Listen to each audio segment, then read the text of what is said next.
Please follow game.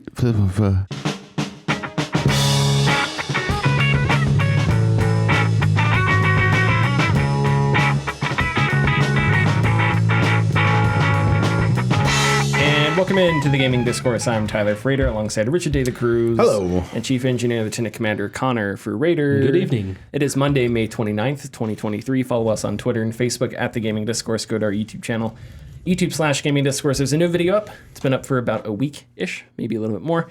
It's an essay about why I believe cosmetics are a part of gameplay. So when new games are being released, like Diablo 4, and part of the narrative is... cosmetic. The microtransactions are just cosmetic. They don't affect gameplay. I think that's incorrect. I think cosmetics do affect gameplay, and I made an essay about it. I go through some of my opinions. I go through some examples of games and stuff, and I was really actually happy with how it turned out, and I think I made a pretty strong argument. So go check that out, Richard. Please. Do you want to tell us about what you're doing? Yeah. in Discourse FM. Please follow game. No, you lost it. You can't do it anymore. Can't do it anymore. No, please follow Gaming Discourse FM. There we go. Hold on. There we go. The cha-cha. Okay, go ahead. Where we highlight some of our favorite video game music from the past and present and future. Yeah, that's it. And then this week you're remaking. You're Yes. going to re-record the first episode. You're going to re-record the first episode. I didn't have time to gather some new tracks, so That's okay. but the first 4 or 5-ish episodes duly need a redo. If Polishing. game companies Yeah. can remake games, Richard De La Cruz can remake the first episode of Coffee. Yeah, I mean yeah. of Gaming Discourse Gaming FM. Discourse. Gaming Discourse FM. Yeah. Okay, we've got lots of news to get into. Has anyone played a game this week? that Okay, they so really want to talk I really about? want to talk about something from XCOM 2 real quick, because I got back into playing XCOM 2 and I found out how some of the RNG works, and it bothers me. Okay. Yeah. Okay. Yeah. So there's a class, the Specialist, and they have the ability to hack. Now, when you use the ability, it gives you percentages on what likely the outcome is. Now, us, having played video games forever, when you're given an outcome that's given percentages, what's your thought? That it determines it then, It's right? a hard percentage. Yes. Well, XCOM 2 predetermines what the outcome is going to be when the round starts. So when it gives you that percentage, it's already determined. Now, what bothers me about this is when you select one of the options, because you'll have multiple options. There's always one that you're going for, and then 2 rewards, one that has a lower chance of failure, one that's a higher chance of failure, greater risk, greater reward, all that stuff. There's a bar that fills up. Now, when you save scum, the bar doesn't always go to the same spot, but the result is always the same. So the information they're giving you isn't accurate. Weird. Okay. Here's the kicker. So the higher risk has a different outcome than the lower risk one. So if you do the lower risk one and it fills out the bar, and you go save scum and you're like, oh, I'm knowing that it's predetermined, I'm going to go do the higher risk one. It's not the same outcome. Interesting. Yeah, but it's predetermined. So anything that affects that RNG happens at the start of the turn. I always got so angry with XCOM that I went straight cheats, and I had an elite squad that never died because after a while, 100% shot. Okay, oh, you missed, and the bullet curved and hit your teammate in the face. It's all right, I'm done with XCOM. I know, I like XCOM. It's fine. Yeah. But for whatever reason, XCOM was one of those games where I was like, I just don't feel like playing something like this, and I was like, nope. But I feel that the RNG for the hacking really needs, well, it's not going to be redressed because the game's been out for too long, because the outcome is a binary choice, and you're given non-binary, you're given 70-30 odds. Yeah, it's technically binary, but it should happen in my favor more often than not. Yeah. Because I have a 70% success chance, but it's predetermined on a coin flip. That's weird. Yeah. Okay, yeah, that's weird. All right. So Well, I'm sorry. I was playing XCOM and I found this because there was a mission I was doing. There was a robot that I wanted to hack so that I could use its abilities against its owners. Mm-hmm. And I haven't been playing on Iron Man because I just wanted an easier time and I wanted to save scum some stuff. So I kept going through it. I spent 30 minutes trying to get this to pass. I'm like, I have a 80% chance of success. Why isn't this working? So I looked it up and found out that it's predetermined. unless you can do something that changes the RNG. However, the RNG for hacking doesn't change until the start of the turn. Okay. Well, it's really annoying. So now if I see one of those robots, I try for the mind control version. If I don't get it, save scum. Try for the shutdown. If I don't get it, save scum. If I don't get by either of those, because it's predetermined at the start of this turn, I just shoot it. Okay. Well, I'm sorry you went on that journey. It is what it is. Yeah, I mean, that's some neat stuff to learn. That kind of like sway. Like, does that sway you from playing another XCOM in the future? If it has features like that. If the hacking is still the same like that, then I might not go as deep into hacking. Okay, got it. Because it's kind of not worth it at certain points. Sure. Yeah. So I've been playing a little bit more. I am almost done with my Everspace 2 review, which has taken a while. Oh, nice. But Everspace 2 is just phenomenal. There are some things I don't like about it. There are some things I wish were a bit different. It is very interesting contrasting it with the first Everspace, because Everspace 2 is an open world RPG, light RPG action shooter, where the second Everspace is that. The first Everspace was a roguelike, so there's different contexts, and they've had to change things and retool things. And that's had some consequences, some of them good, some of them not a huge fan of, but overall, Everspace 2 is phenomenal. It's such a good game. 2 words. 2 words. Phenomenal. The visuals are spectacular. The combat's really good. The building your ship up is great. So I've got a review coming out soon where I try to break it down. Sometimes in reviews, I try to give like a 30,000 feet up view of everything, and I don't get too into the weeds on like how mechanics work. But in Everspace 2, I get a little more into the weeds because I just really am what's the word? Excited. Not excited is not the right word. I'm really enthusiastic there. Really enthusiastic about how the ships and stuff like that work. So, and I think maybe one of my favorite things about Everspace 2 that they nailed. So it's a looter like Diablo. You go around and you loot stuff. And one thing that's always bothered me about some looters is you loot so often that it becomes that you're just constantly cycling through. It just doesn't matter. It's not exciting, right? And that was my problem with games like I don't know if Destiny's still like that, but like for a long time, Destiny was like you'd find a super strong gun, and every then 20 minutes you'd find, and so it felt like useless, right? Because you were just constantly getting inundated with loot. And Everspace 2, they balanced it really well, where you're still finding loot, you're still getting loot all the time, but the powerful items, the useful items that you find, stay useful for a really long time. So I think they balanced it out really well. And and it makes me happy because Rockfish, they made Everspace, really good roguelike, my personal favorite roguelike of all time. They make Everspace 2. They make another damn good game. And Rockfish can trace its history back to mobile gaming. I think that's where the founders came from, the founders of Rockfish. So it's cool to see this like studio. The founders come from mobile gaming. Seems like they've always had this idea to do a game like this, and they've succeeded, and it's damn good. And so it's like a huge success story in my mind. But other than that, I have been playing more Tears of the Kingdom, and I think I've had a bit of a turning point where I've started to like the game more. Have you been playing Tears of the Kingdom? Yes, of course. Much? Yeah, that's the only thing I've been playing. Where are you at? Have you hit that turning point? Because we've kind of been not like, it's not like I haven't liked it. Yeah. It's just been like, okay, I'm enjoying it, but I don't know if it's gonna, keep me. But then I broke through a wall and I started having a lot more fun with it. Where are you there? I have a lot of fun. I still am a metronome, but it's more or less I really enjoy the game, and right now it's kind of all I want to play, and I'm always interested in going back to, and I'm like, cool, this is great, this is awesome. But I go right back to not liking it for personal arbitrary reasons. I still hate that the Sheikah tech is just gone. It's got to be explained somewhere. I hate that, like, where's Zelda? And you literally pick up things that tell you where she is, and you're just like, I don't know. I don't know where she is. And it's like, okay, with all the powers you have, how did you lose in the first place? Like, you can reverse time and you still lost. Like, you can, We didn't have those powers at the start.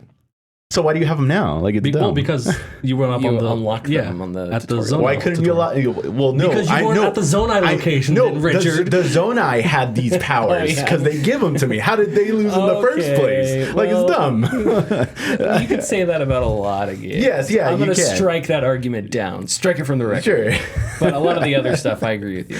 And I'm like, okay, so you asked a question about Zelda. I went to the what's the like the fish people? Zora. The Zora. Zora, yeah. I went and completed the Zora. You went there first? storyline. Yeah.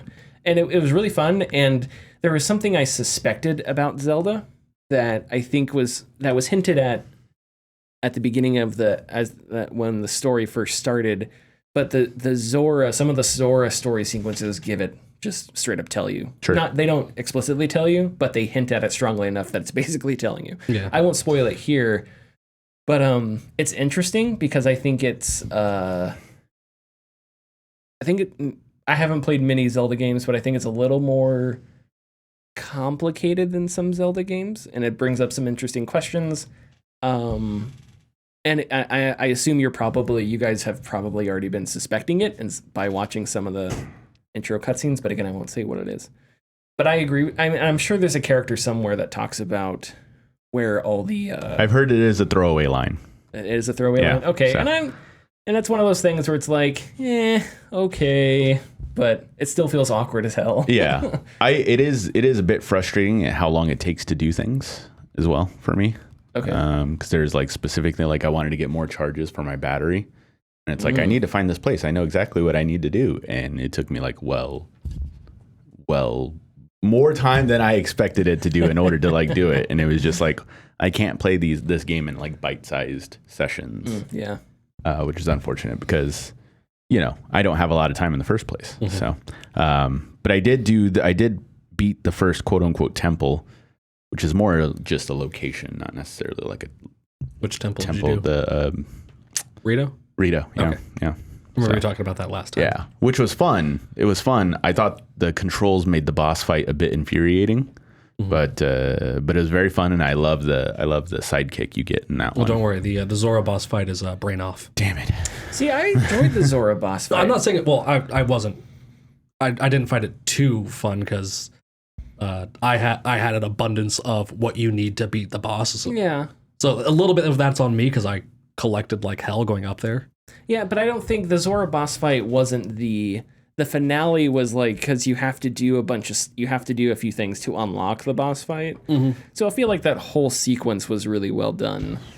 The boss fight itself isn't that complicated. It was very uninspired. Oh no, I think it was really good because it was just to be wrong because you had other things to do. It was a smaller part of a bigger set piece. You have to do puzzles, and then you unlock the boss fight. Mm-hmm. So it felt like it was a better ending. If the boss fight would have been this huge, battle of attrition or something, then I think that would have been awkward pacing because you had to do all these puzzles. Then you get to the boss fight, and the boss fight's super long. Whereas you go and you do all these puzzles, you finally unlock the boss fight, and it's fun, and it's not that complicated to figure out. It may take you a try or two, but I thought that was balanced, and I really enjoyed that. I don't want to spoil it, though. We're in that territory where... It's still a fresh game, so... Yeah, in a week we'll say everything, but for now. We'll have Doug Bowser on the show next week. Yeah, we will. Yeah, of course. Friend of the show. Yeah. Morally correct to steal from Doug Bowser. His company, Nintendo. He approves of that message. Sorry, Richard, was there anything else you wanted to No, I don't think so. I'm just kind of making my way around trying to find... Walking fast? Yeah, walking fast. I'm just trying to like build up my battery.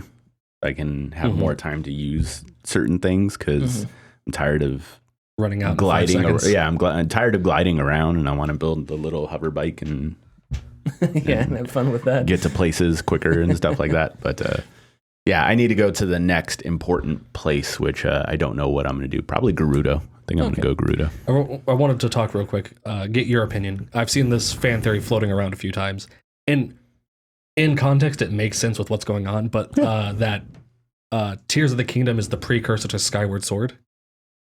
Because it's so weird. Yeah. Sorry. Because in Skyward Sword, you learn that the Master Sword was destroyed or isn't there anymore. Isn't there, yeah. And that people that were living on the surface, the land got too corrupted and were forced to move up into the sky. Up in the sky, yeah. Which everything just erupted up into the sky.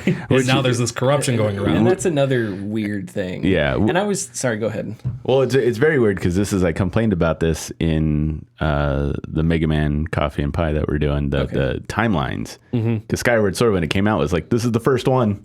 Like this is the start of the timeline. And then it's like if they do that in Tears of the Kingdom, it's just like, well, now the timeline just doesn't matter anywhere because you're just going to put things in places that.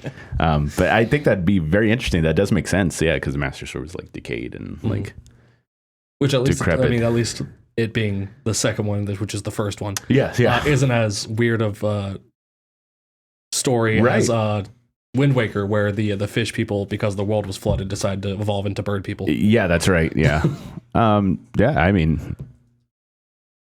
Sounds plausible. I just say you got to play it. You got to play it and get to it. The thing I was going to bring up was I'm still, and again, this may be explained in dialogue or story, but I was thinking more about the beginning of the game. So, okay, Zelda and Link at the very beginning of the game are underneath Hyrule Castle. Mm-hmm. The event happens, right? Objects start to crumble. Link and Zelda fall down deeper into the earth or whatever planet they're on, right? And then Link then reappears at the beginning of the game on top of a sky island, right? So he's going down and then he reappears in the sky, right? And then you go outside and everybody's like, why is all this stuff? What's the deal with this guy? And everything's falling from the sky.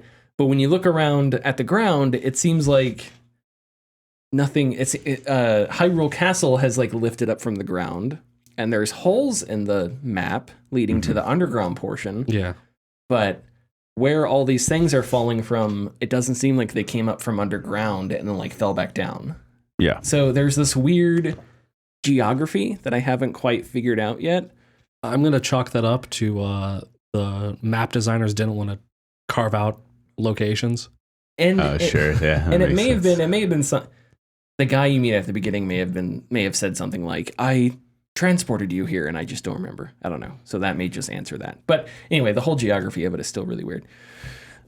Okay, so now we're going to break down the ending of Succession because it was a phenomenal ending. And it's okay. We're not going to do that. We're going to go over all the storytelling angles from War and Peace. Okay, is there anything else we want to say before we go ahead and hit the ad? Thanks for listening. If you like our content, please consider subscribing or leaving a like and comment. You can find us at patreon.com/thegamingdiscourse. And our tiers are $2, $4, $7, and $10 and include getting your name in the video credits, early access, and access to our Discord server. I keep running through the ending of Succession in my mind, and I'm like, okay, I'm pretty sure this is like legendarily good. Will I feel in 10 years, will it be something where retroactively we look back and we're like, this is shit? I don't know, but right now I feel like Succession is really good. As of right now, yeah. Okay. Richard, what's going on Nintendo? Nintendo has sent a DMCA warning to Valve for the Dolphin emulator that appeared last week, I believe. March 28th. Yeah. Oh, no, it appeared a couple months ago. Okay. So Dolphin is an open source Wii/emulator, GameCube emulator. The team launched a Steam page on March 28th. Nintendo sent a legal notice to Valve telling them to take the emulator down from Steam. The notice was reviewed by PC Gamer, and it says, quote, because the Dolphin emulator violates Nintendo's intellectual property rights, including but not limited to its rights under the Digital Millennium Copyright Act, anti-circumvention, and the anti-trafficking provisions, we provide this notice to you of your obligation to remove the offering of the Dolphin emulator from the Steam store. End quote. Real quick, sorry. Quick anecdote. Thank you for putting that word provisions in there. I'm sorry. Don't worry, I'm going to move on. At first, PC Gamer characterized the letter from Nintendo as a DMCA takedown request. This, however, wasn't quite accurate. PC Gamer spoke with Kellen Voyer, an attorney that specializes in IP and tech law, and Voyer said, quote, I would characterize this not as a DMC takedown notice, and instead as a warning shot that the software Dolphin, if released on Steam, would, in Nintendo's view, violate the DMCA. Here, there is no obligation that Valve is currently hosting anything that infringes on Nintendo's copyright or, more broadly, violates the DMCA. Rather, Nintendo is sending clear notice to Valve that it considers Dolphin to violate the DMCA, and should it be released on Steam, Nintendo will likely take further action, end quote. Dolphin is now off of Steam, and the devs saying it has been indefinitely suspended, but its website and GitHub page appear unaffected. So there's a little more, there's a technical side to this as well, because it has to deal with emulation and stuff like that. Sure. I'll state my piece right off the top. I don't have a lot of sympathy for Nintendo. I don't think I think Nintendo talks out of the side of their mouth a lot with emulation. I think they want to have it both ways. I think they probably use it in a lot of it. Well, they do use it in a lot of instances. But this dogmatic approach to emulation and piracy as if it's going to destroy their company, I think is disingenuous. Maybe a few people at Nintendo actually believe that. I don't know. But I just don't think it's true. And I think if you look at the history of piracy and emulation, it's clearly not what has happened or what is happening. I don't think a game has ever gotten, sold poorly because too many people pirated it or something like that. The thing that people bring up a lot is the most pirated show in the history of television was Game of Thrones. And it's also one of the most successful, even though I never heard of it. I don't take Nintendo seriously with regards to this. I don't sympathize with them a whole bunch. But there is a technical side. Yes. So, Richard, do you want to break that down? Sure. There is a technical side, which also probably allows Nintendo to bring forth this DMCA. But there are plenty of other sources online, but I've taken this information from Zilchfox on Twitter. So the Dolphin source code apparently contains the Wii common key, which is proprietary and owned by Nintendo themselves. Yeah. It's used to decrypt Wii games on or before launch. And this is kind of the same thing with any disc-based console. So if you ever taken a look at a DVD or a disc or even your games, where the data is right on the ring in the center, there's you see the lines like a barcode line. I'm assuming that is the code that the disc reads before it's okay, this is good, and then lets it through and then to read the game. Emulators like this, any emulator, is supposed to be 100% coded from scratch without using any official code whatsoever in order for it to be in the clear regarding legalities. Sure. Otherwise, it's illegal. The Wii common key was included on Dolphin 3.0 and later and is currently on 5.0. That's a lot of versions that contain that key, which you're not supposed to have.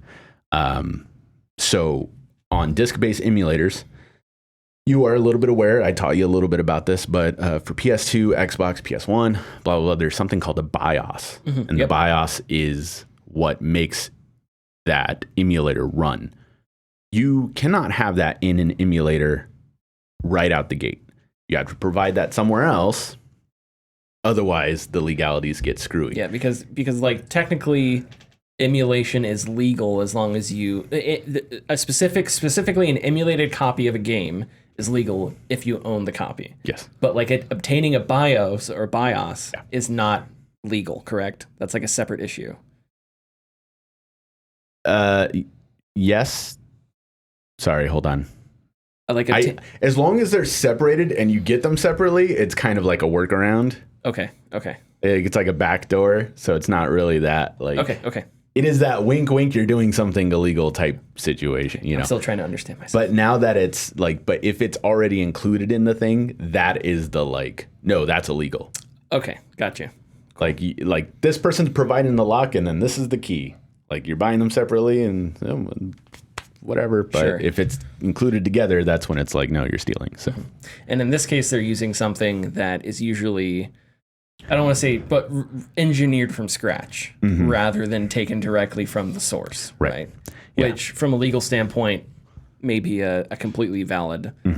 Which I've seen, because I scrolled through a little bit today. I've seen some people state that even if that key is included with Dolphin, Nintendo has no grounds because of another case that was brought up years ago. Yeah. But it's murky. It seems Nintendo has very good lawyers. I don't think they would do this without knowing what they're doing. But and that's the thing. And PC Gamer wrote this. I think Kotaku wrote something similar. The the thing with like emulation and going to court is it's the devil. And I actually, Leonard French, the famous copyright attorney on YouTube, I interviewed him a couple of years ago, and the phrase he used that I've always liked, and it's a common phrase, but it's one he used in regards to copyright law, is the devil you don't know.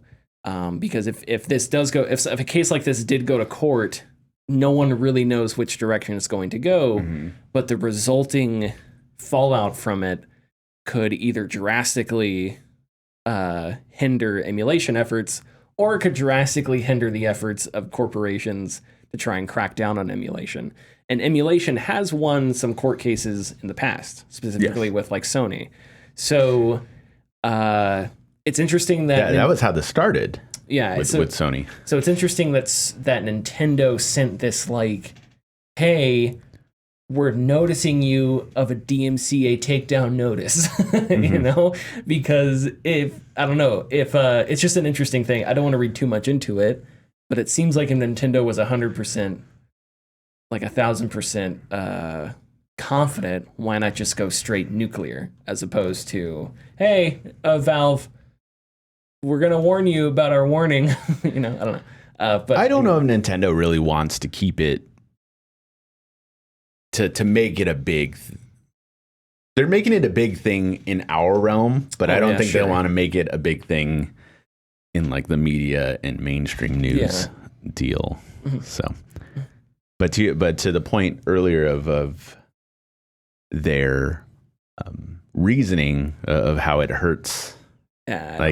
No, that's completely out the window. Because it's kind of the same vein as I'll compare it to fan art. It's not a great comparison, but like fan art and stuff. Particularly with the anime community, anime conventions, comic book stuff, like that stuff should be stricken down left and right, but it's not, because I think, in all honesty, those companies, anime companies, comic book companies, they know that will just revolve. It's a revolving door, and it'll come back to them in regards to like merch, purchasing,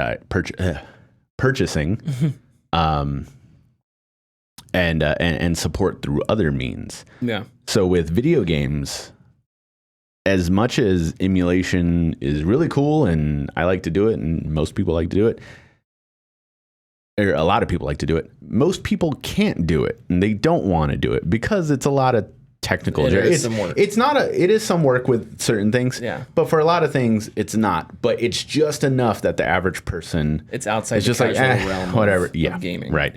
So when it's like, wow, did you play the new Zelda? It's great. Oh, where can I get it? So, oh, well, you can emulate it, or you can just buy it, and I'll just buy it, whatever. So usually this seems to filter into more sales for them.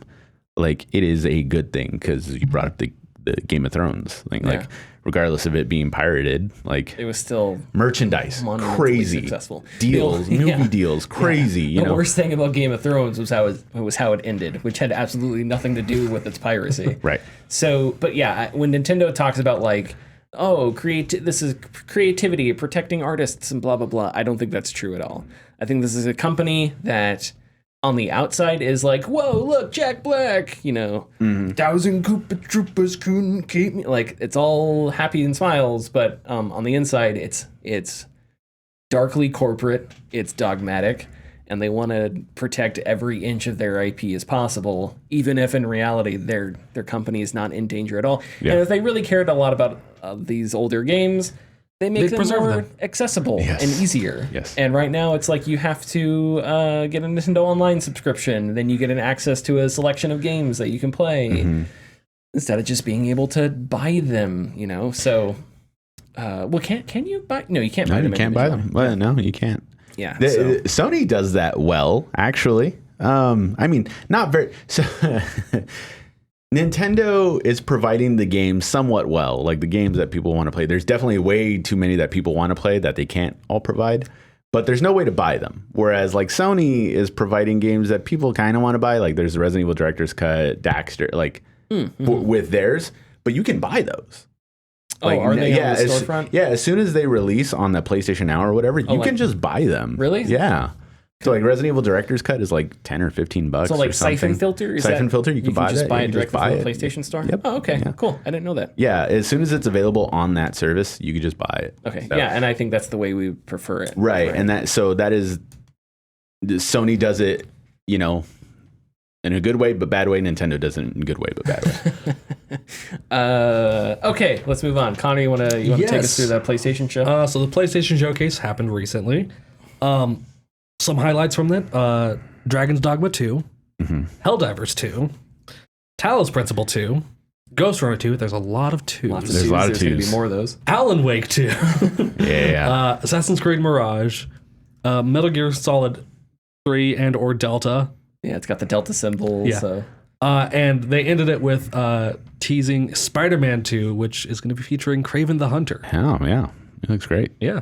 And they reviewed one more thing. And then they also announced or revealed Project Q, which will release later this year, which is a handheld streaming gaming device. Yes, over Wi-Fi, Yeah, 8-inch screen, Yeah. and it kind of looks like you snapped a DualSense in half and put a A switch screen. Yeah. switch screen right in the middle. Literally what A it little is. bigger than a Switch screen. Well, yeah. So let's go through the trailers. I watched some. I didn't watch the entire show, I only watched the Spider-Man 2 one. so we can go through the things that we're really excited for. Richard, we were Yeah. both really excited, and Connor, I assume you're excited for Alan Wake 2 as well. Yeah. It's just something that Richard and I are big Remedy Yeah, fans. huge. But I watched the Alan Wake 2 trailer and it gave me I think I've seen that like 4 times now. Yeah, like showing it to people that I think would be interested in it and whatnot. and I told you before the show, the main character gets out of the car, or one of the main characters gets out of the car, and she has the FBI jacket on, and it gives big time.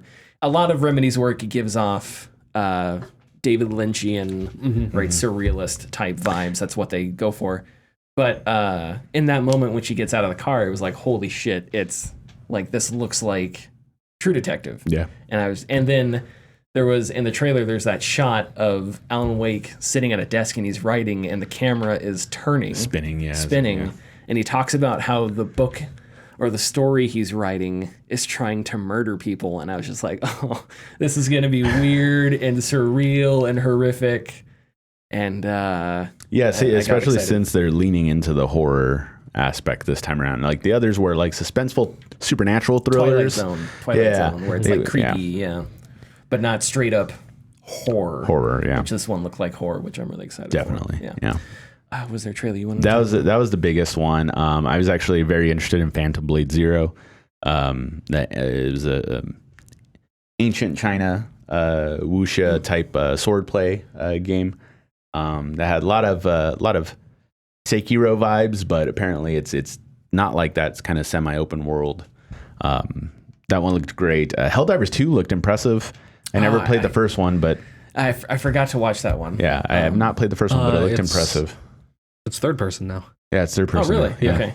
So Not isometric twin stick. the first, so Helldivers was all about was sort of a comedy game in how things worked. Yes. Because like Okay. you would, like to say you're going to call in a vehicle, Yeah. you tossed a little a call-in signal, Little beacon. a beacon, and it would fall from the sky and land on the ground. Okay. And whatever was underneath it would get smashed, right?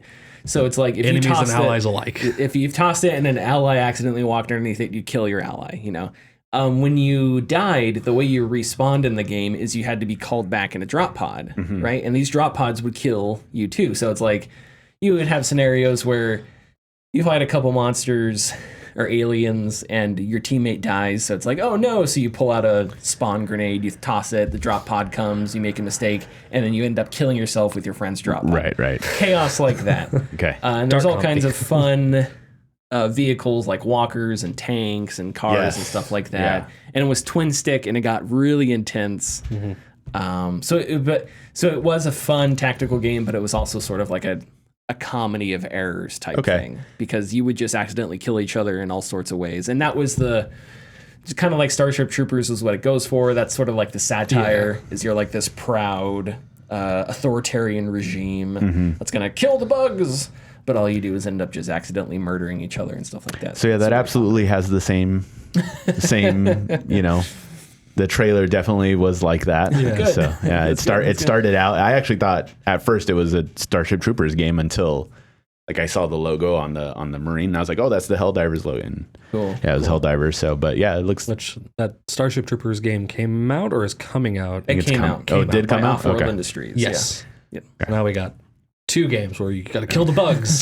So for a dictatorial regime. Yeah, I mean it's third person now, which I also. But it looked like the environments look really wonderful, like really big. It also did have like, I mean, things were exploding and characters were hugging each other, like as emotes and stuff. So it's like, okay, so there's this like comedy to it. So that looked really cool. I'm very much looking forward to Final Fantasy 16.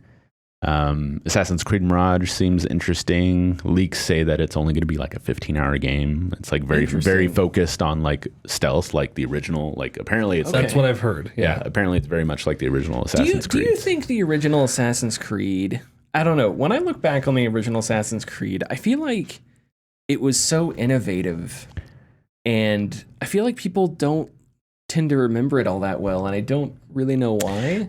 I know it was repetitive, but like it invented parkour. It invented pressing triangle to parry your opponent, which Batman took and now is all over the place. And when I say invented, I mean popularized it on a mass scale, right? Which the combat from Batman, which is affectionately known as like Arkham Asylum combat or Batman Arkham combat. Yeah. It was Assassin's Creed. Yeah, pretty much. Yeah. When did Arkham Asylum come out? 2009. 9? And Okay. the first Assassin's Creed, I think, was 2006. Oh. Was it 7? 7. It was one of those. 7, yeah. So, but anyway, I was just making sure that Arkham Asylum didn't come out till afterward, right? But those two huge trends that we still see in games today, I feel like either started with or / were massively popularized with the first Assassin's Creed game. Now, I only played it once, like a year after it came out. So I don't remember a whole lot of it. So there's probably good reasons to. I remember it being repetitive and stuff like that. But anyway, random tangent. That's all right. Bungie announced a new marathon. Yeah. Yes. Cool art style. So Haven Studios revealed their first game, Jade Raymond's first game. Doesn't look good. I didn't see it. Is that the one where you're? It's a heist. Fair Games. Okay. It's called Fair Games and is basically like eat the rich and blah blah blah. But yeah, it's like a more than likely a team-based like extraction shooter. And it's kind of like, well, are you sending it on? Because it's like eat the rich, but I'm pretty sure you're going to be like a free-to-play like game. Yeah, you know? talk about what's that line from Disco Elysium about things that critique capital only end up helping capital in the long run or whatever. Yes, that is definitely the death of irony. So yes, it was very ironic. I wanna. So the Talos Principle 2, I'm really excited for. And a lot of these games aren't just coming out for PlayStation; they're coming out for other for a consoles. lot of things. Yeah. But this was when they were announced, and we've known the Talos Principle has existed for a long time, but this is the first time we got a trailer for it. And I watched the trailer. So at the spoiler alert, almost 10 years old at this point. In the first Talos Principle, you play as an AI that is being trained to be sentient, right?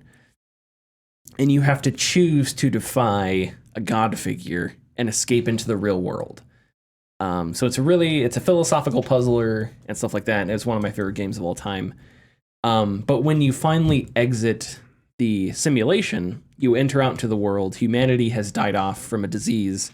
And the idea is life continues on. So you're a robot, but you have consciousness. You think, therefore you are. And so it's like, what does this robot do? So in the trailer, it looked like there were things built in the world, which is cool. Because it's like, well, what does this robot do now? And so it's like, well, maybe it starts to rebuild society. Maybe it tries to, it's all by itself, but maybe it tries to replicate other robots like it or whatever.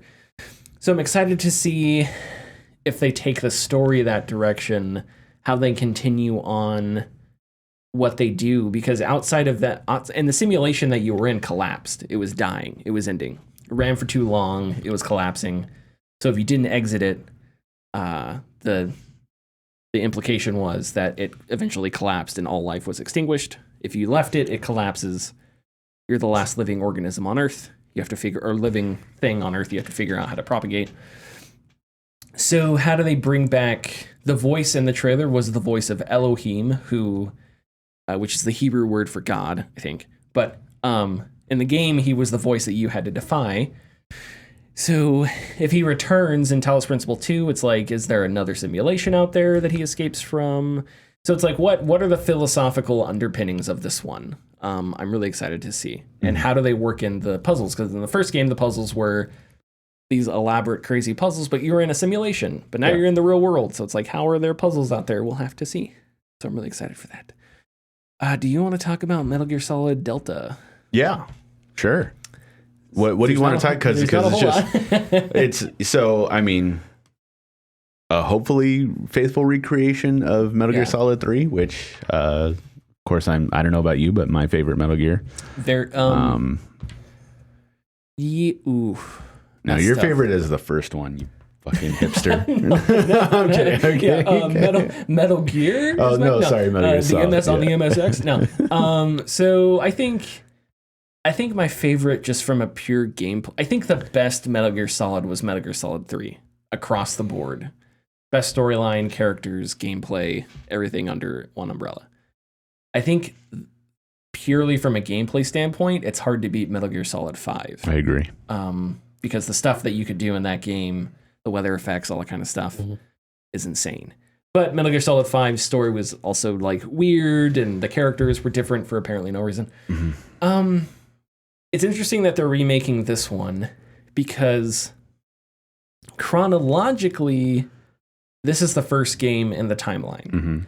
So if you remake this and you call it Metal Gear Solid Delta, is that an implication that you're not only remaking this, but you're starting here, and then you'll remake after this? The next one would be Peace Walker? Yes, Peace Walker. Peace Walker, and then there's the portables, which I don't know where those are. Those are like, but I don't know if they're canon. Half canon, I think. It's weird, yeah. But if you were if you're gonna remake the mainline games, you would go this. Yeah. Maybe you would skip Peace Walker. I don't know. You would go to Peace Walker. Peace Walker is quite important, actually. Yeah, and a lot of people like it. And it set the stage for Metal Gear Solid 5. Yeah. And that's the thing about the Metal Gear series is I think it's because it goes on so long. Unlike something like, I don't know, let's say Breath of the Wild, where, and maybe I'm wrong about this, maybe Breath of the Wild isn't a good example. We'll talk Halo. Halo 5 comes out. I got some news for you because Halo's in Zelda Tears of the Kingdom. I'm kidding, go ahead. So Halo 5 comes out, it's not very good, right? And then Halo Infinite comes out. Halo Infinite changes the paradigm, goes to an open world, right? But that was not a natural progression. It was just like, let's try something new. And they did that. Across the entire Metal Gear series, from Metal Gear all the way to Metal Gear Solid 5, you can see the natural progression of the game structure, right? So you go from 1, then you go to 2. 2, you have similar camera angles and stuff like that. Narratively, it's a different beast. You go to 3, you have the similar claustrophobic Resident Evil type camera angles. You get subsistence. It goes to the third person mode, right? And 3, you had the more open-ended, you walk up to a building. There's like 4 ways to enter the building, and there's a guard over here, and guard over here, a trench over here, whatever, right? And then you get to Metal Gear Solid 4, which is kind of weird and does that and also does other things. But in Peace Walker, they did you have Mother Base, and you have open-ended levels and stuff like that. Yeah. And then in Metal Gear Solid 5, they took Peace Walker's ideas and they just connected them all into an open world. So you can see right. So with 3, it's like, what do? Do you remake the structure that made Metal Gear Solid 3, or do you try to modernize it in a Metal Gear 5 style? I don't know. It'll be really fascinating. But I hope they... Yeah, I hope they do good. I hope they do good. I mean, I don't really have... MGS 3 is not perfect, but there are things I could do without. Like, I mean, I think that although neat, healing yourself was not really like... They got rid of that, but whatever. I couldn't care less. Kind of couldn't care less about the camo system either, as cool as it is. Yeah. I was not really like. And we're talking needed. PS2, but it was unwieldy because you had to go into a menu and change it that way. But what was I gonna? So yeah, another thing about 3 that's interesting is it's supposed to be evocative of like, it's not a survival game, but it has like, it doesn't have survival gameplay elements, but it does have survival themes because it's like you have to eat a snake or like you have to catch animals in order to get your health up. Yeah, so it's like you're this operative who is dropped into a jungle, With a tropical jungle in Russia somewhere. Yeah. And it's like you are fighting, you're like this super duper super soldier who has to like fight the nature and fight Russians. No, you're just a guy. David was just a guy. Well, he was He was not a super soldier. at that point. No, he was just trained by boss. Okay, but well, I guess it's how you define. He was like a special ops dude. Yeah, sure. Okay, but he had no powers compared to everyone else. Maybe I wasn't using super soldier with that kind of connotation. Okay. All right. I apologize. All right. But anyway, Kuwabara, or whatever. Lale Lulelo. Yes, Connor. I was just gonna say Metal Gear Solid 3. What a thrill! It's my favorite boss fight is the ladder. This gun, the weight. Wow. And that's the other thing is the campiness of Metal Gear 3. Yeah. I think I like with Resident Evil 4, I would be upset. I would kind of be upset if they went away from that because that is a massive part of Metal Gear Solid 3's identity. Is it's a campy James Bond kind of movie. So if they went away from that and they tried to do some like Call of Duty edge, I think that'd make a lot of people I think upset. that I'm happy that the entire voice cast is coming back. Are they? There. Oh, I didn't see that. The entire David voice Hayter? cast. Yep, everyone's coming back. Thank God. Every single, even the Pain's voice actor was like, coming back, guys. And it's like, great. yeah. Let's do it. So everyone's. So yeah, there was the initial announcement, which is kind of weird because they had that like, we want to let you know, guys, it's good. Like we're not doing anything with it. Like it's all, we're going to be as faithful as we can. But every single like piece of information, like within the like days after that they've come out with, has been like original voice cast coming back. Okay, we're not really doing much. Blah blah blah. So I don't know. We'll see. I will say is it the Pain? Is that the sniper one? No, that is the end. The end. So the end boss fight is maybe one of my favorite boss fights ever. It's a lot of people's favorite boss fights. And I one of the reasons it's my favorite is so it's a sniper fight, right? Where you have to, enemy at the gates, you have to locate this other sniper. He's looking for you. It's a sniper duel. And you have to find him. So it's like, okay, how am I going to find this guy? Well, you have a directional mic. And obviously this isn't super genius. It's implied. But I was like, okay, I'm going to pick out my directional mic and I'm going to see if I can hear anything. So I'm like in a bush in this jungle, point around the directional mic and I point at a direction and I just hear... Yeah. And I hear breath and I'm like, hell yeah. So it's like I'm using the directional mic to like sneak around and like sneak up behind him. That fight was so good. Great game. Wasn't it the same one that if you like didn't play the game for a week, you would die of starvation? Or you like reset your... Dies of old age. Oh, dies of old age. Yeah. Dies of old age. Yeah. Or you can kill him earlier in the game. Yeah, when he's like on a dock or something like that. Do we want to talk about Project Q? Yeah, I guess we can. That's more of a rhetorical question. We can. Project Q is an accessory. It's not. I think they once again the company decided to show off something that they took a misstep in when revealing it. Because I think people are believing that this is a handheld, and it's more of an accessory than anything. But it's essentially, as we described before, a DualSense controller that's been split in half, and there's a screen that's been stuck right in the middle of it. And its main purpose is to be used as a streaming device to that screen with the controller.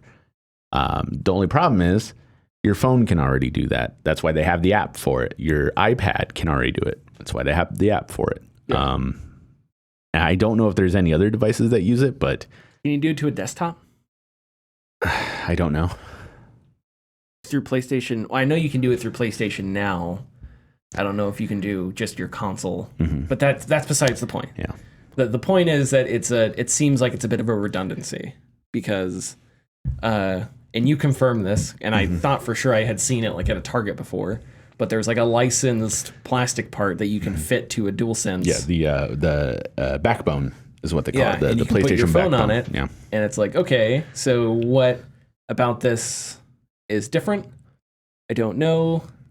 So why? I mean, a plus side of it is not delegating your phone yeah, that's a plus to side. this, feature. But is that worth? I don't know how much money it's going to cost. It better not be over 150. But- that's all I'm saying. But whatever price it is that worth buying to skip the annoyance of putting your phone up there? I don't know. And you get a bigger screen than your phone because it's like a Switch screen. So I don't know. But it kind of feels like a redundancy. I totally get people's disappointment that it's not a whole handheld that has its own dedicated games or something like that. Yeah. I don't know if Sony is interested in that anymore. I wish they were. I feel like Someone's got to give Nintendo competition. Yeah. And I mean, I guess Steam Deck is to an extent. Yeah, and we've sort of gone back and forth on that. kind of because it competes with the Switch in a specific market, but not in a market that I think matters that much. And it's so, man, the PSP did very well for itself. PSP did over 80 million, like worldwide. And for a handheld, at least one that competes with Nintendo, that's very good. That is very, very good. Mm-hmm. And it had a lot of great games on it. It had a lot of great modern games on it. It had the Soul Calibur series, the Mortal Kombat series, the Need for Speed series, Tony Hawk, the God of War series, And it kind of built itself up. One thing that I think Nintendo doesn't have cornered is like the sports market, like for Yes. Yes. for It's games. nice. Yeah, it is. Got MLB on there is nice. But man, if you look at the library of the PSP, how many sports games they had on it, because it was just very easy to like take and go. And that's something that I think that I don't know, their focus was somewhere else when they released the Vita, unfortunately. I think I would love for them to give it another shot. But it sounds like they already made their decision as far as what they want to do. And of course, that landscape is rapidly changing thanks to, Steam and Switch. And, Nintendo kicked it off with Switch, but now Steam Deck has their own thing and Asus has their own thing coming out soon. Yeah, and then there was one that just released like a couple of weeks ago. What was it? It wasn't Asus's handheld, was it? No. Yeah, I think it was the white one. Yeah. Yeah, that's Asus. Okay. Yeah, okay. Never mind. I forget what it's called. Yes, Connor. I just found out that there's a Linux app you can load onto your Steam Deck to do this. Yeah, there is. Yeah, you Yeah. can. Yeah, and I've actually been wanting to try it out. So, yeah. I did it with my Switch, like my modded Switch. like I can stream my PC with my Switch, and I'm just like, hey, yeah. Oh, that's awesome. Okay. Oh well. One anyway. downside about having an OLED Switch is all like the mods and everything don't work with it. Yeah, like if you get like a mod chip, sure, but that's like another $300, Yeah. and it's like, Might as well just buy an older Switch at that point. Yeah. Okay. Moving on. We have a story from Jason Schreier. Jason! There we go. I thought you were gonna announce it. Sorry. From that. Should we redo it somehow? No. This, according to Jason Schreier. Jason! The Last of Us multiplayer game is facing setbacks. We've totally butchered that entire thing. This, according to Jason Schreier. I didn't mean to read the notes again. Sony has slowed down development as the creators reassess, being Naughty Dog, its quality and long-term viability. That's according to 4 people familiar with the project. Reading straight from the story, but no. Sony has invested heavily in games. Sony has invested heavily in games as a service. As part of that push, it asked another of its video game studios, Seattle-based Bungie, to evaluate the games across its portfolio. Bungie raised questions about The Last of Us multiplayer project's ability to keep players engaged for a long period of time, which led to the reassessment. After a request for comment, Naughty Dog posted a statement to Twitter saying, quote, "We know many of you have been looking forward to hearing more about our Last of Us multiplayer game. We're incredibly proud of the job our studio has done thus far, but as development has continued, we've realized what is best for the game is to give it more time." End quote. Naughty Dog also said they were working on a brand new single player experience. So the Last of Us multiplayer game was originally, as far as I understand, going to be like The Last of Us, the first game, the first multiplayer game, is going to be something that was developed and released sort of like as a expansion for the game that evolved into its own standalone game. So the scope grew, as games often do. So that the thing with Bungie does make me a little queasy. We are missing out on a lot of context. Bungie has been super successful, but I think you could make the argument that the last really, really good Bungie game Bungie made was Halo Reach. Yeah. Because I think a lot of people would fight me over that, but as Destiny is, I think in some ways really, really good. I have not played it in a long time, but I feel like it has just morphed into a free-to-play microtransactions, and that's what it is. And I remember the last time I played it, again, with how like the loot system worked and stuff, it tries to do so much. It's like multiplayer, PvE, raids. It tries to fit so much under its gigantic umbrella that I think it loses sort of the more finite, fine-tuned, definitive like experience that the Halos were, right? So back to my original point, Bungie's goal, like Destiny does not exist to be the best game it can be. Destiny exists because it has a long monetization tail. And those two things grind against one another. I don't think I'm crazy in saying that. The Last of Us's multiplayer, which was popular, although maybe not hugely popular, but I think had a dedicated like fan base. I'm sure it probably had microtransactions and stuff, but it was not a live service game in the way that like Destiny is. No, yeah, it was not. So what has it grown into? I don't know. Here, I'll say this a different way. The prospect of Naughty Dog making a Last of Us multiplayer game is really cool. But that theoretical game fitting itself to the world that Destiny fits into makes me queasy, because it feels like a studio that could make a really interesting multiplayer game is now fitting into a live service context that is a space that I just don't think is great and is confining and is limiting. Does that make sense? Yes. Because if they were allowed to just make a multiplayer game without it having to have some crazy monetization tail, and it's the creativity of Naughty Dog, that's really interesting.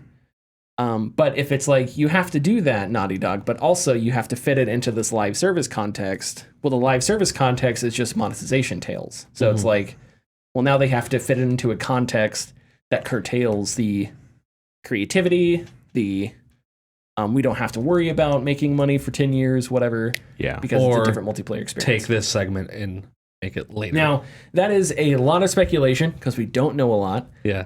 But it was sort of my gut, like, reaction, right? And who knows? Maybe it's nothing like that. But I hope it's nothing like that. But that's sort of the gut reaction I had to the story. Yeah. I was kind of hoping that, like, because when they first, like, kind of quote unquote showed off the multiplayer, which was only like concept art, it seemingly sounded like it was going to be something along the lines of like Daisy or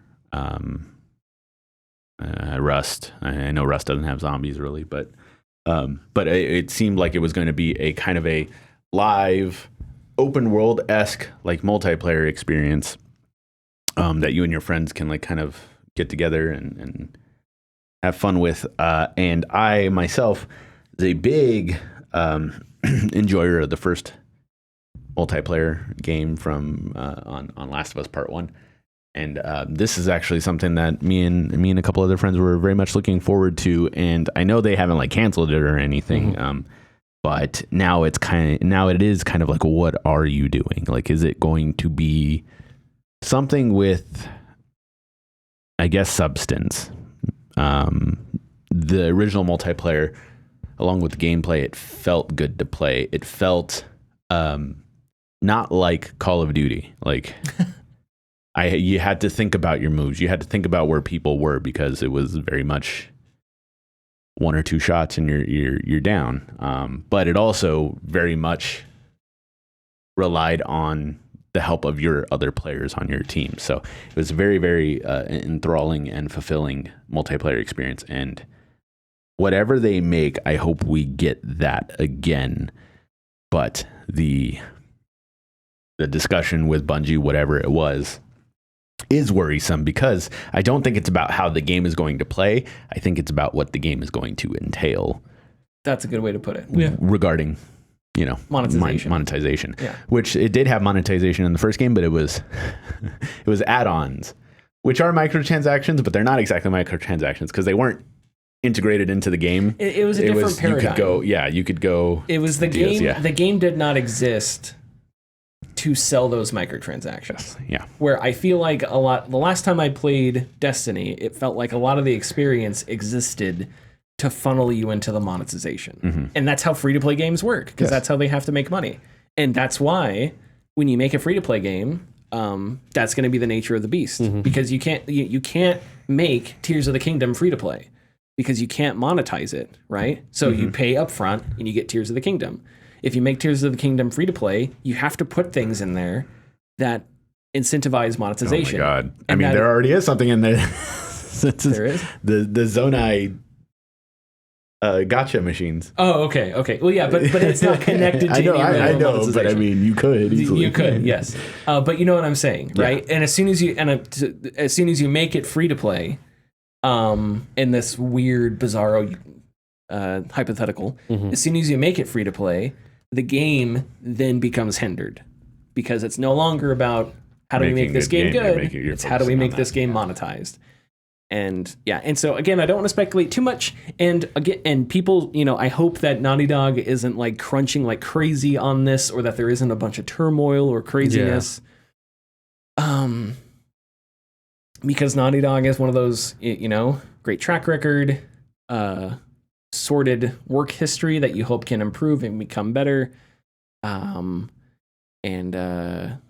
you want them to be able to flourish creatively. Are we good here? Who was that story by again?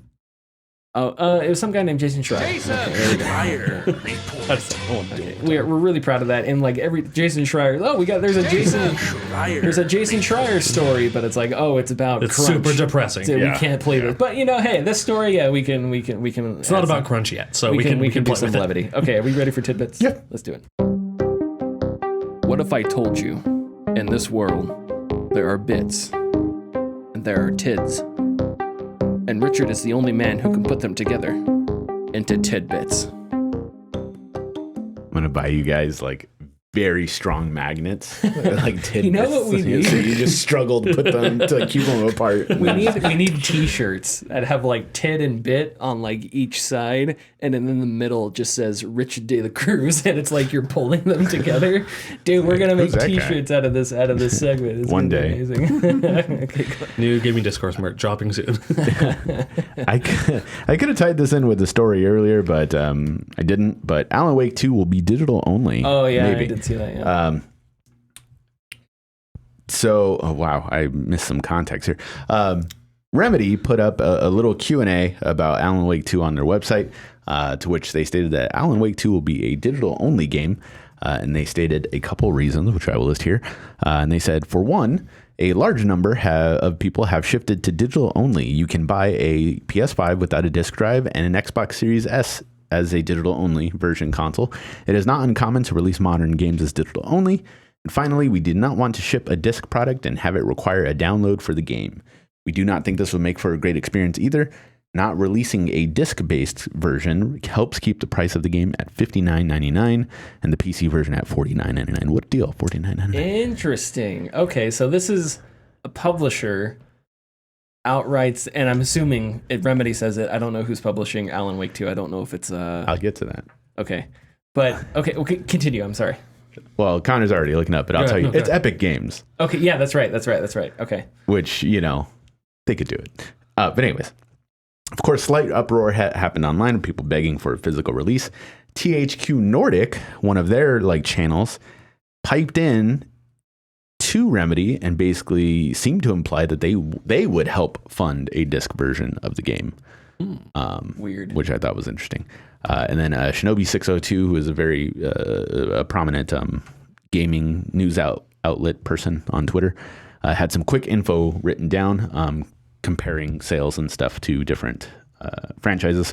In Europe, Jedi Survivor, for Star Wars Jedi Survival, 45% of the sales were physical, compared to like 65% digital. Okay. The Dead Space remake sold comfortably better in a box versus digital. And then Resident Evil 4 sold very slightly better digitally, pretty much practically 50-50. He was highlighting this just to kind of... Remedy may have given that excuse, but also they would probably be fine creating a disc-based version of the game. Yeah. But their main reasoning, Remedy, seems to be that they want to keep the price down. Yeah, and that's fascinating. Yeah. That is fascinating because I'm gonna say it's Remedy speaking, but this is via Epic Games. If Epic Games didn't agree with this, they wouldn't let Remedy say this, right? About a game they're publishing. If you're saying that one of the ways to knock $10 off a game's price is to take physical editions out of the equation, then fine. Mm-hmm. I think that's an interesting implication with industry. That's an interesting industry, has interesting industry-wide implications, because then it's like, so you're telling me that the reason so many games are $70 right now is because the costs plus the disc version is just pushing it up, but if they got rid of the disc version, they can knock $10 off that price? I feel extremely skeptical thinking that. No, yeah, that's definitely, I feel like that's not true. So could Epic Games publish it with a physical edition and it still costs $59.99? I think so. You know, Riven on PS1, the sequel to Myst. Sorry, it says Riven, the sequel to Myst, like on the box. Anyways, that game was 5 discs on PS1. Oh my god! So, and Wing Commander 4 was 5 discs back in the day. on PS1. Yeah. And I don't think the prices were any different. And in fact, the reason why they went to CDs because it was cheaper. Mm-hmm. It's very strange to me that I did bite the bullet when I put in the disc for Jedi Survivor, because it's 145 gigs. Most of that is download. You have to download it because it's not all on the disc. It's download. But when you have games like Cyberpunk, Red Dead Redemption 2, Last of Us 2, they have 2 discs. Oh, do they? Yeah, they all have 2 discs. I don't understand why we can't just move to 2-disc Blu-ray format, because at most, I think a Blu-ray holds 100 gigabytes of data. I have no idea off the top of my head. But still, I think the most fascinating thing about this, as I'll cover you while you're typing, is that we have a AAA publisher who is saying the only reason that this game costs $70 is because of the physical edition. So if we knock that out, we can knock $10 off the price, right? Yeah. Where I think other publishers would be saying, we have to have that $70 cost because it's just, we just can't, we have to, there's no way we could make the game. We could survive without the $70. And this is why the $70 price point, well, and we've talked about this before, it's complicated. Yeah. The economics in the industry are not a simple equation, right? But I do think that it's more complicated than games are expensive now. They need to be $70. I think that's an oversimplification, and I think it's disingenuous, and I think it's an argument that's convenient to make for executives, right? Absolutely. And you look at cases like this where it's like, so you get rid of physical editions and you're able to knock off $10. The equations are as simple as that. You're comfortable with that? To me, if I were to speculate and throw on a tinfoil hat, I think it's probably more likely that they just don't want to pay for the physical edition. They don't want that kind of cost. Not that they want to keep costs down. I think it's more about we don't want to pay for the physical edition, and we know in today's market we could get rid of it and probably still sell and be fine. That's probably now whether or not that's true, I don't know, because as you there's showed, an interesting connection here between them saying knocking off $10 for the case and like the physicality of it, and something that iTunes did back when you could still buy albums on iTunes. Oh boy. Oh yeah. So albums on iTunes cost $10, and if you went into a music store, album cost $10. Yeah. iTunes had included in that price on digital music, price for packaging. Really? Yes. So they could knock it down. And I think it was like $1.50 that they included for packaging. They could drop it down $1.50. And outcompete physical sales by just having people buy digitally, because it's technically cheaper to buy an album through iTunes if they knocked off the packaging. But they didn't. They kept the packaging price in there so they could make $1 or $1.50 more. Yeah, and people are already used to paying that much money for an album. So it's like, oh, you have to, okay. Yeah. Without realizing that. Yeah. So, okay.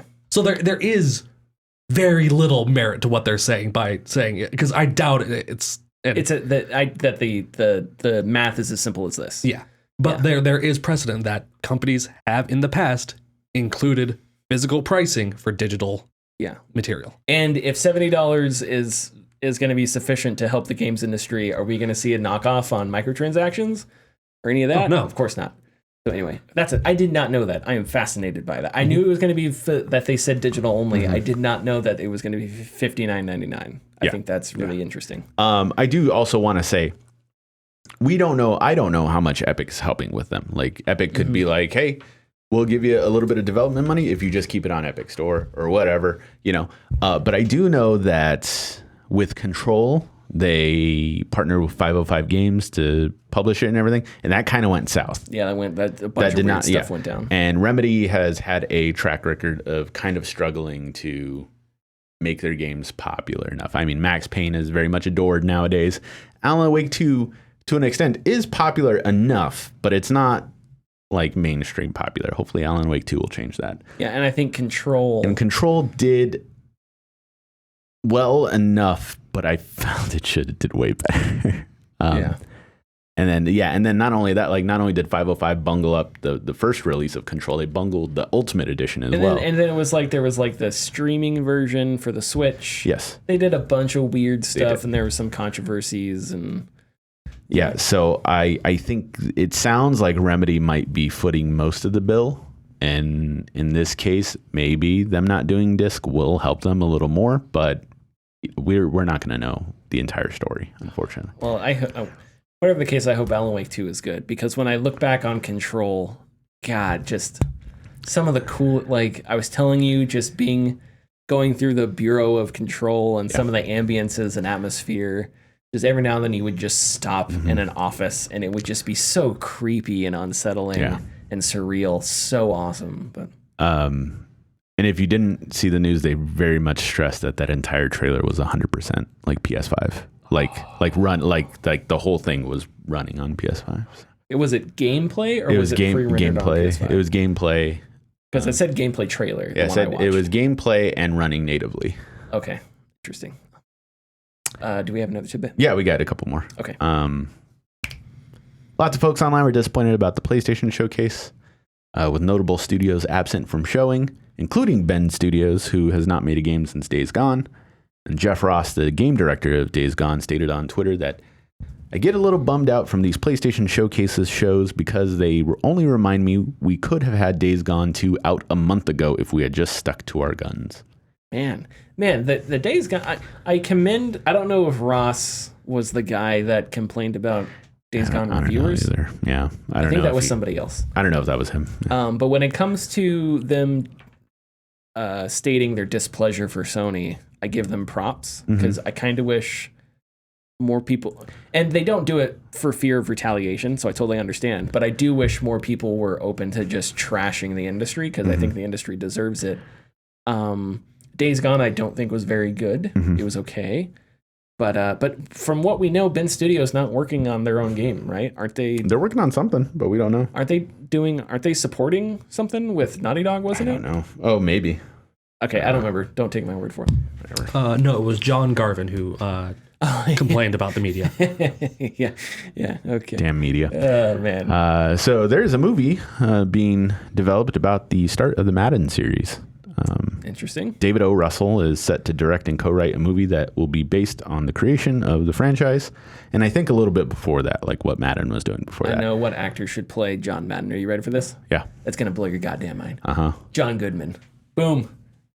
Perfect. That would have been perfect. Who is it? Apparently, they're trying to go with Will Ferrell. He's in talks to play John Madden. It's in the early stages, but it's based off a script that has been floating around for some time. I don't know where my little tchotchke and it will be in production for Amazon Studios. Okay. Will Ferrell could probably have the chops, maybe. That will be another guy. So his good buddy John C. Reilly was what's his name? Oh yeah, that Lakers show. Oh yeah. How do I not? You'll get it. It wasn't Jerry West. It was somebody else. No, Jerry West was playing. No, he wasn't playing at that time. That was the owner of the Lakers at that time. Winning time, the rise of the Lakers dynasty. it was Magic Johnson. Magic Johnson, yeah. Was one of the main characters. Mm-hmm. John C. Reilly played Jerry Buss. Oh, son of a gun! Yeah. The owner. Yeah, I couldn't. Okay, sorry. Yeah. But yeah. So can I talk about Madden for a little bit? Can I blow your mind right now? Yeah, you can. Sorry. I love and hate those TikToks so much. Me too. Almost feel called out by them. I'm sorry. Sometimes I wonder. So John Madden is a Hall of Fame coach, but I wonder if his connection to the Madden series has not elevated his status as like, because when we talk about the greatest, like the biggest legends in the history of the NFL, Madden is up there, but Madden's legend is more about coaching, right? Well, coaching, but also he was like the way he called the games, right? Mm-hmm. There was a media personality that once described him as being barrel chested, and I thought that was so perfect. The way he said Brett Favre, right? Brett Favre, like he had this like weird Madden sort of John Madden. I think before the Madden games, I think he brought like a primetime je ne sais quoi to football that wasn't there before. Yeah. Maybe with like Howard Cosell and stuff, but not with somebody like Madden. And he did like the turducken thing and the drawing on the board and stuff like that, and boom and all that stuff. So he was like the first. I don't know. Like personality. Maybe not the first personality, but the first like likable dude. Does that make sense? He's very likable. And I think you have that today with guys like Al Michaels. I always loved Chris Collingsworth. Greg Olson with Fox the past year was phenomenal. But John Madden started that. But his football career, I think, has been elevated. And this isn't to take away, but it wasn't like he was the greatest coach of all time, even in his prime. He was very good, but there were other coaches that sort of surpassed him with wins and things like that. But yeah, anyway, I love talking football, so I wanted to take a second. All right, that's right. Madden's awesome. That's it. That's all I got. Okay. Connor, do you Another great sports commentator, Bob Costas.